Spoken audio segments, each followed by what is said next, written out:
हामी चाहिँ नाम्चेको कन्या पोखरीदेखि फेरि राजारानीतिर लाग्ने क्रममा छौँ। साथीहरू एकदमै वेदर यस्तो छ साथीहरू, आजको एकदमै कुहिरो आउने है अट्ट चारैतिर यस्तो भइरहेको छ एकदमै होइन। त्यही भएर ट्याक्कसँगले हामी चाहिँ यता आउँदैछौँ।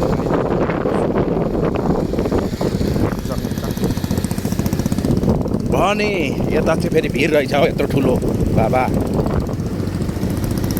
गाह्रो छ।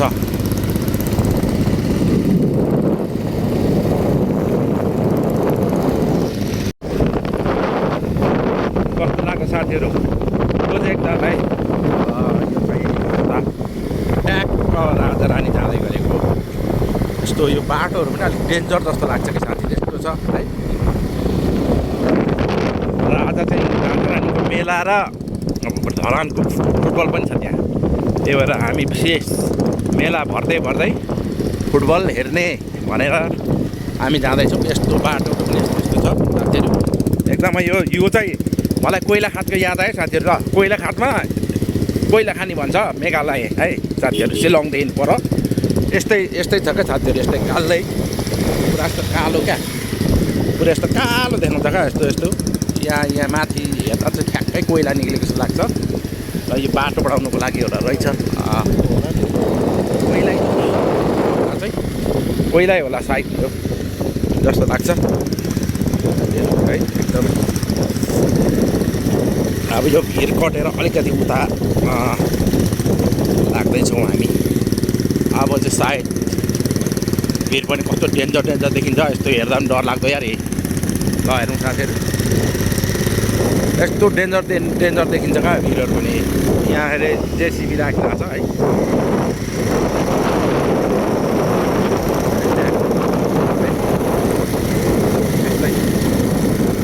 यस्तो भइरहेको छ क्या साथीहरू, ट्याक ट्याक ट्याक ट्याक ट्याक।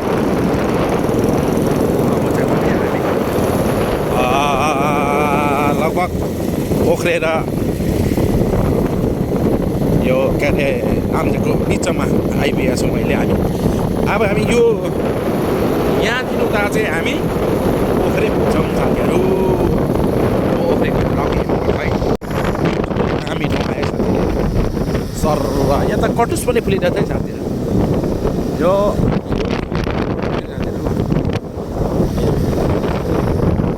जग्गा अब हामी पोखरे छिरिम चाहिँ पोखरे बजार चाहिँ एकदमै कटुस गाडी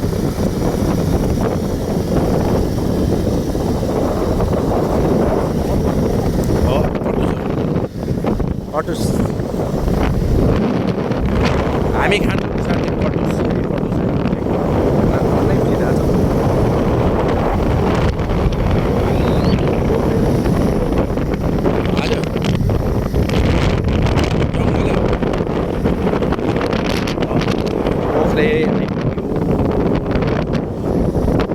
साथीहरू यहाँ चाहिँ बजार टावर छ, यहाँ माथि बजार यो रोडबाट छ है साथीहरू, उँभो लाग्नुपर्छ। अहिले हामी ओख्रे बजारमा छौँ। यहाँ चाहिँ ओख्रेको के अरे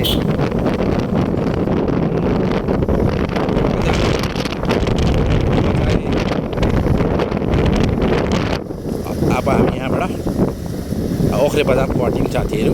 अब हामी डाँडा बजार पुग्छौँ। रात पो पऱ्यो त यार यहाँ त साथीहरू, एकदम हेर्नुहोस् त कुहिरोले ड्याममै ढाएको होइन। र हामीले बाइकको लाइट बालिरहेको छौँ यति बेला, र पनि त्यस्तो अँध्यारोको अवस्था छ साथीहरू, हेर्नुहोस् त। आज भनेको वैशाख 18 गते, वैशाख 18 गतेदेखि पनि यसरी यो चाहिँ अलिक अब लगभग 2500-3000 फिट उचाइको होला है सायद। यो चाहिँ जुन तल कोसीदेखिको होइन हाइटमा रहेको जस्तो लाग्छ मलाई चाहिँ।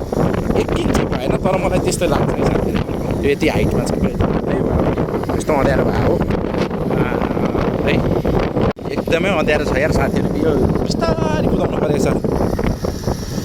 बाइकको पनि यति सुट मात्रै हो क्या बाइकको पनि एकदम अँध्यारो। बत्ती बालिरहेको छौँ हामीले पाखातिर छिरिएला भन्ने डर छ हो साथीहरू यार यस्तो अँध्यारोमा है। यो चाहिँ उसो लागेको हो अहिले अझै 2 बजेको छ त्यस्तै होइन दिउँसोको पनि यस्तो क्या पुरै यहाँ बाटोहरू सरसफाइ कार्यक्रम हुँदैछ एकदमै। कस्तो दामी ढुङ्गा हो किताब जस्तै साथीहरू यार। यो भित्तामा हेर्नुहोस् त कस्तो दामी दामी ढुङ्गा चट्ट यो किताब जस्तो चक्ना चक्ना भएको ढुङ्गा क्या साथीहरू। यो चाहिँ एकदमै पोखरातिर पाउने यो छपानी ढुङ्गा पनि अझै राम्रो क्या। यहाँ चाहिँ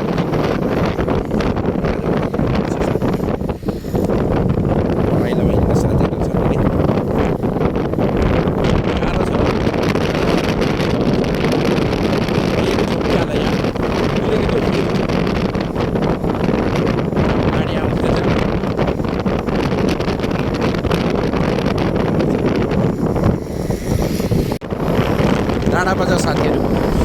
अब हामी डाँडा बजार छिर्यौँ यता डाँडा बजार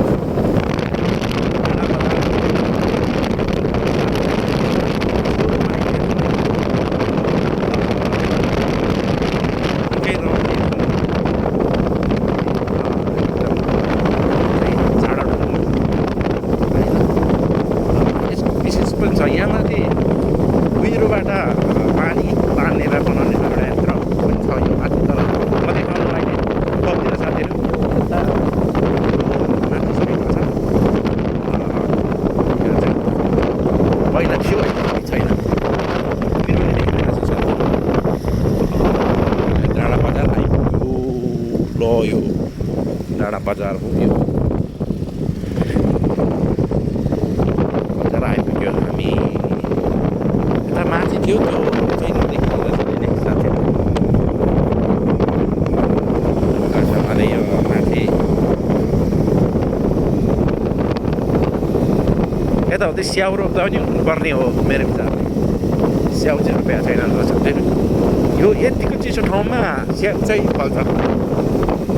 मैले यो इन्डियातिर जाँदाखेरि यत्तिकै ठाउँमा स्याउ फलेको देखिरहेको थिएँ साथीहरू। यत्तिकै हावापानीमा स्याउहरू फलेको देखिरहेको थिएँ।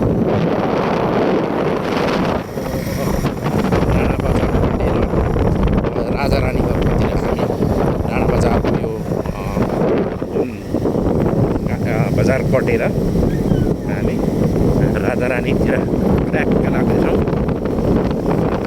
डाँडा बजारको एउटा गाउँ होला यो कुन गाउँ भन्छ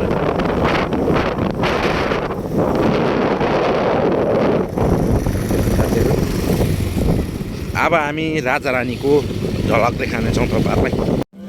किन अहिले घट्यो